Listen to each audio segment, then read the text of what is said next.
Hey everybody, Jake here and welcome to the hobby. The world is a mess right now. Pokemon card prices are at an all-time high. You cannot find anything on shelves, and I'm sure you guys have plenty of questions for me. That's why I asked you guys to throw me any questions you might have on Pokemon card collecting, and I'll be happy to answer them. I am still answering questions right now from viewers like you. So if you would like to ask me a question, check out the link down in the description for the community tab where we have plenty of discussions going on all the time. So feel free to throw me a question and I'm more than happy to answer them. So let's go over some of the hottest topics that you guys threw at me today.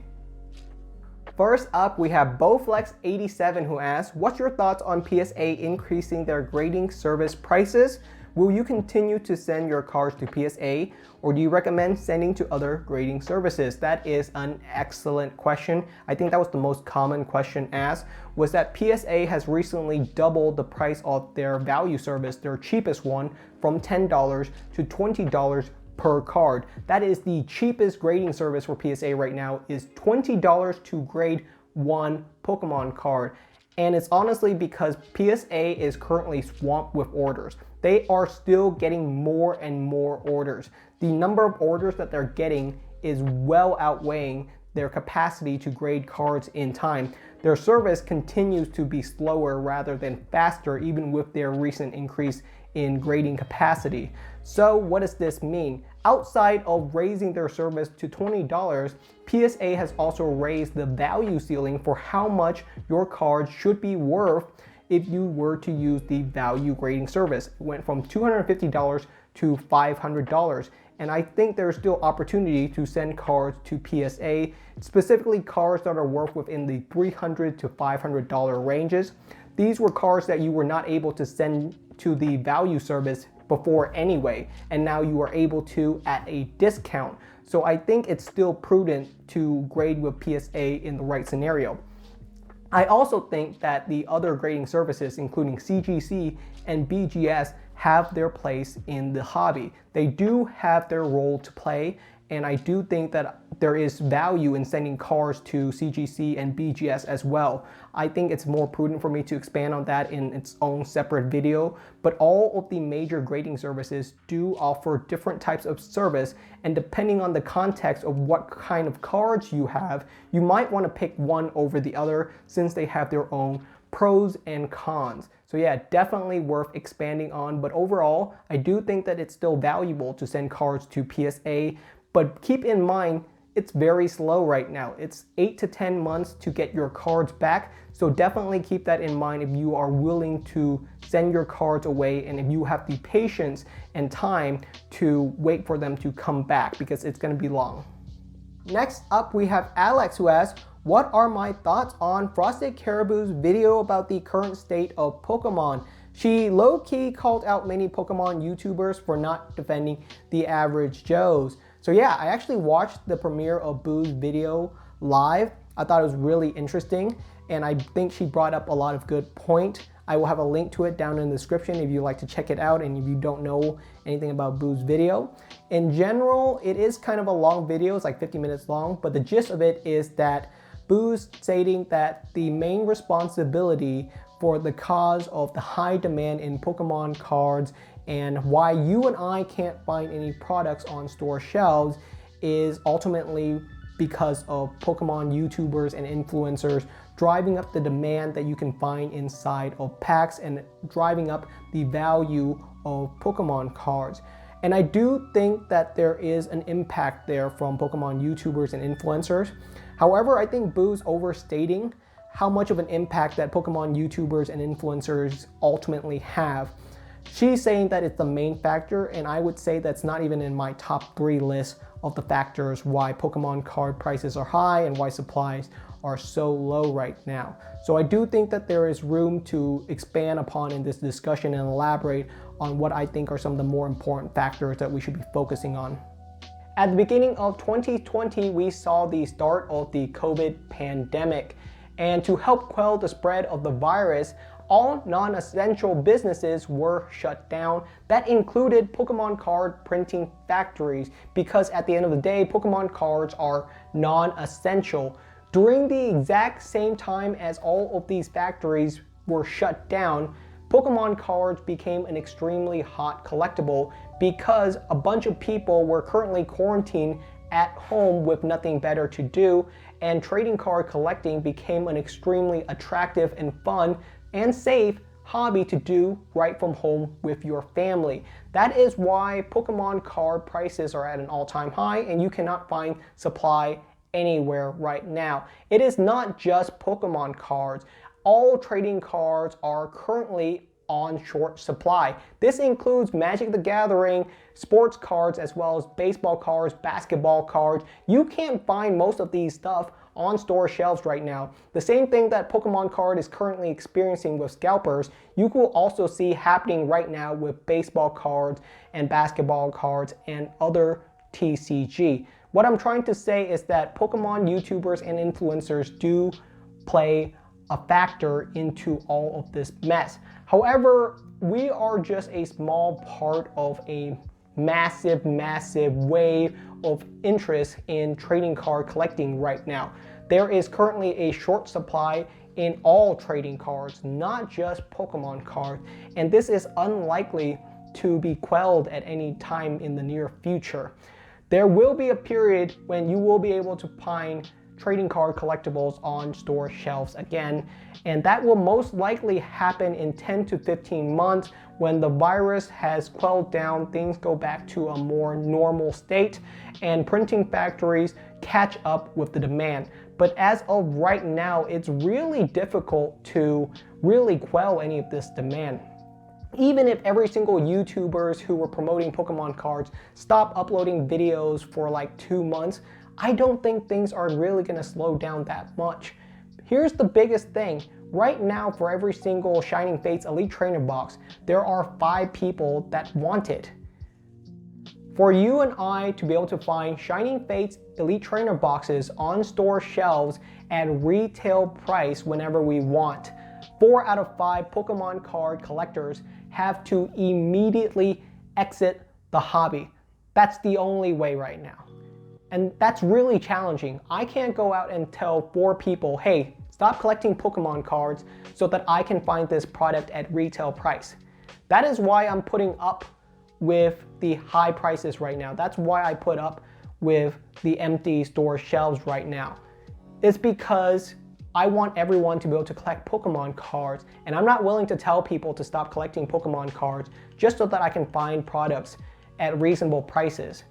Right now, I'm just gonna have to put up with the low supply and the scalpers for the next 10 to 15 months while Pokemon card printing factories finally catch up with the demand. When things finally go back to normal and when supply finally catches up with the popularity of Pokemon cards right now. That's something that I wish Boo's video had really pushed more, was that we as a community really need to unite right now and just put up with this. There's just no other way around it. There's just no easy way to say that. That's why not a lot of people are really pushing any blame onto YouTubers or influencers, and that's why I don't see a lot of YouTubers stating stuff like this. It's because right now there's just no easy way or no easy solution around it. You just have to unite as a community and deal with it until prices finally normalize. The only other way is for people to be kicked out of the hobby. People have to stop collecting Pokemon cards. Because the supply side is not going to change, then the only thing that can change is the demand. And I'm not willing to tell people to stop collecting Pokemon cards. Next up, we have Hosh, who asks, what is the best site to get Japanese sets on or before release? I like to start purchasing box sets for my collection instead of just buying the promo cards, thanks in advance. Yeah, I love the promo boxes from Japan for sure. And there are lots of different ways to purchase these boxes or pre-order them. I know a lot of people are interested because the Eevee Heroes promo box is going to be released in May in Japan, and I know it's going to be a really popular product because we really haven't seen an Eevee promo box. So how can you pre-order or purchase this box at a more reasonable price?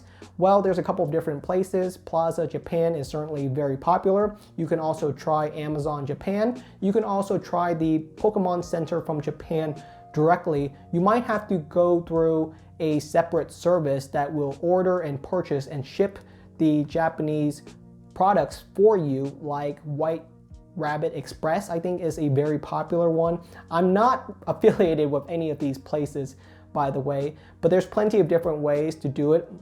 One of my most popular way is just going through a Japanese eBay vendor. One with really high ratings will work just fine.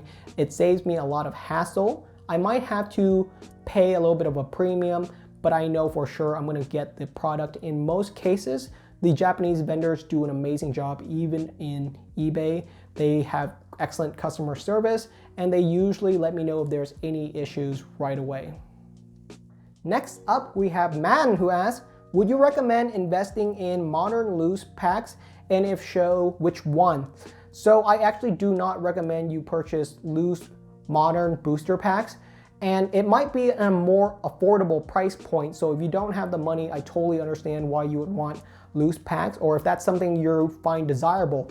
There are lots of people who display loose packs, including myself. I love collecting vintage booster packs. I much prefer vintage booster packs over booster boxes because I just think the packs are more fun display pieces. So maybe that's one of the reasons why you want to collect modern booster packs, then go for it. But from a, what I would say, a value or an affordability standpoint, then I've done the math on this and I have a video on it. But in general, booster boxes and elite trainer boxes do much better long-term than loose booster packs. Most people prefer the booster boxes or the elite trainer box because they're sealed and you can sort of tell when they're tampered.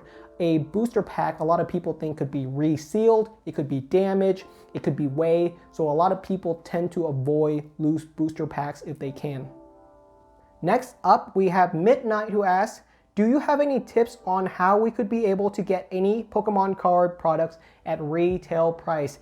Midnight, you're asking me for the ultimate question. Honestly, that's not really feasibly possible. However, there are certain ways that you can definitely help yourself out in be able to get the prices that you want. One of the easiest ways is probably to pre-order. It might be challenging right now, but lots of places do offer pre-order. One of the ways that I was able to purchase 2 Shining Fates Elite Trainer box was just by pre-ordering them from GameStop. It was delayed by like a week and a half, but I was able to find 2 Shining Fates Elite Trainer boxes at retail price by pre-ordering from my GameStop. I say that because GameStop is available in a lot of different states and even international. So that's one method for sure. You can also check out your local game store, see if they can save you a product if at all possible, but definitely look for the available options around you and see where you can find those prices and pre-order and have your order set before they're even available. And that's one of the easiest ways to just get your collections really set in stone before they even get released. Next up, we have Owen, who asks, hi Jake, I've seen all of your amazing investment pay off really well in time, but what's your biggest loss on a single card or learning experience? So yeah, there's definitely plenty of learning experience when it comes to Pokemon card collecting. And I think some of my biggest losses were when I just was overestimating on the condition of the card or if it was real or fake. I've gotten fake cards before and that's an instant loss, right? Because if the card is fake, then it's not really worth anything. And lots of times I've assumed that a card was in mint condition. And when it came to me, it was very much not mint condition. So now going forward, I'm a bit more wise to different tricks that sellers might do to try to mitigate the damage that a card currently has. So in general, if I can't convince myself that a card is in mint condition, I never assume that it's mint anymore. Next up, we have TG Maps, who asks, why do Pokemon refuse to give my boy Typhlosion a full art ultra rare card? I'm with you, TG Maps. Honestly, I really like the Gen 2 starters that includes Meganium, Typhlosion, and Feraligatr. And they very rarely show up in ultra rares, full art, secret rares, chase, holos even. Very rarely do you ever see the Gen 2 Pokemons, and I don't know why the Pokemon company does not push Gen 2. It might be because Gen 2 is not very popular. I don't know the official statistic, but I do know that the Pokemon company does push popular Pokemon more often. That's why we see Charizard in so many sets. That's why we see so many Pikachu promo cards. It's because the Pokemon company tries to push and promote their most popular Pokemon first.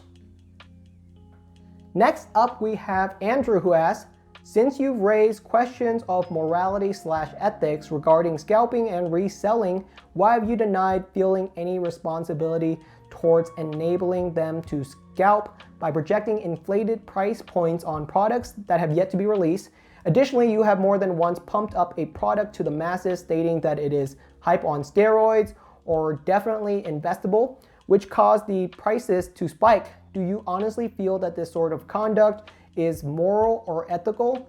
And I definitely like to throw out my opinions out there when it comes to products. I like to speak my mind. I don't follow any scripts. I speak from the top of my head. So a lot of times I'll get like certain information wrong because I'm speaking like right away.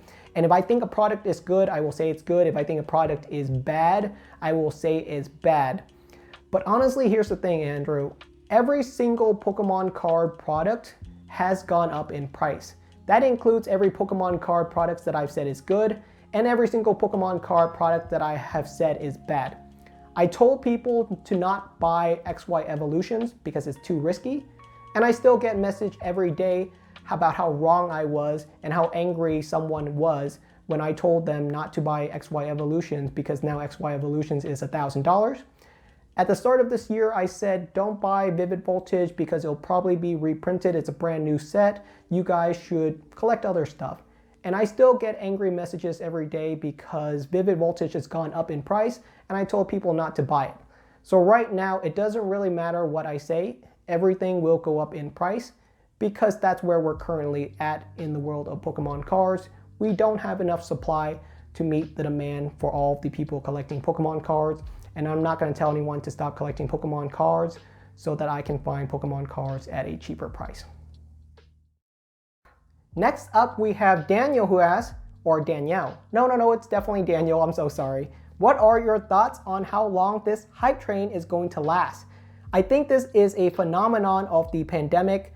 When the pandemic is under control and people are returning to their old hobbies and outdoor activities, I think the market will go back to a normal level.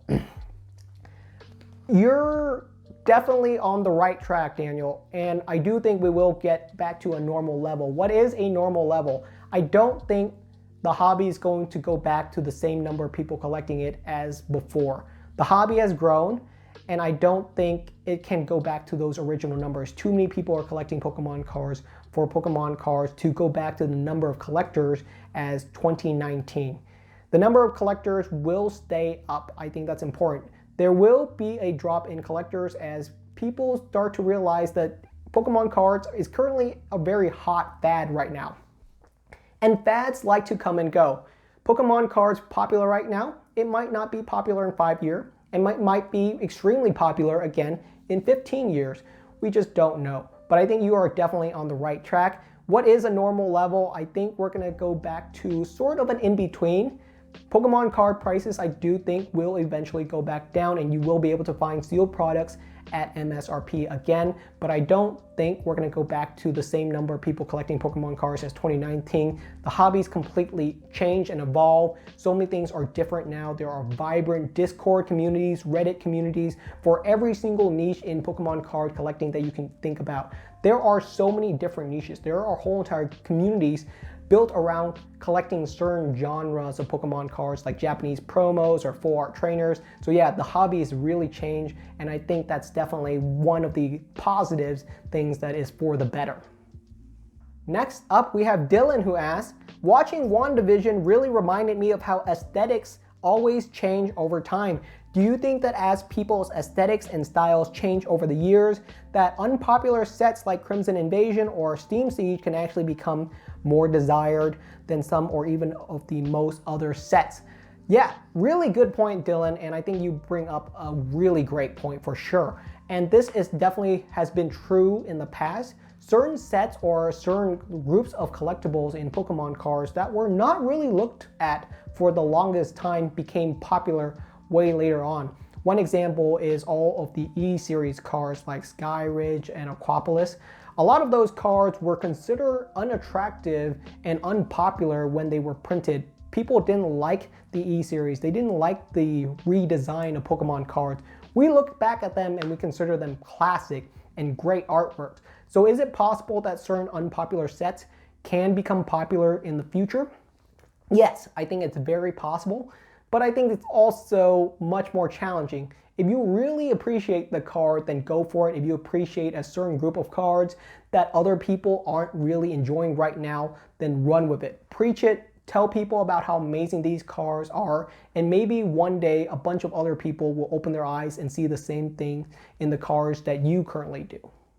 All right, everybody, that's the end of today's video. Thank you so much for watching. If you guys have any additional questions, or if you guys would like to add anything to the discussion, then feel free to leave me a comment.